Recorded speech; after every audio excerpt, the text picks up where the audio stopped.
Boses ng mamamayan. Gusto ko sana yung bilang estudyante. Iba't ibang opinyon ng taong bayan. Ang gusto ko talagang Ating alamin sa Kalye Survey. Naglalakad-lakad po.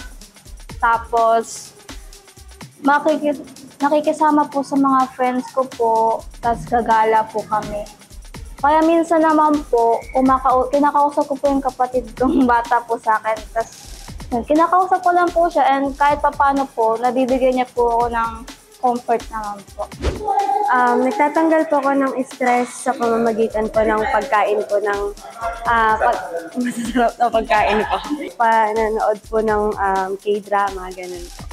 So, yung nakakapagtulong po sa akin, pampatanggal ng stress is yung mga pusa ko po, yung pakikipaglaro or kahit yung simpleng pagyakap or pagtabi lang po sa mga pusa ko. isa naglalaro po ng online games, tapos nagbabasketball.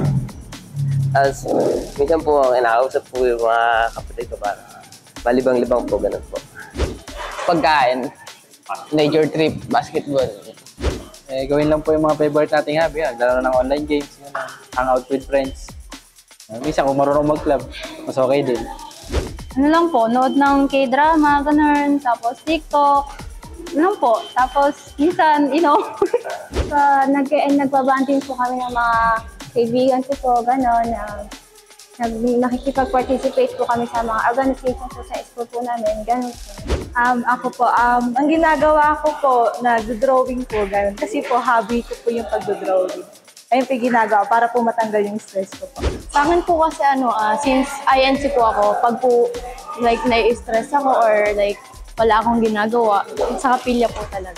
Usually po, ginagawa ko po yung mga hobbies ko like reading books, tsaka po, naglalaro po with my friends ng mga games po na nakakapag-bond po kami.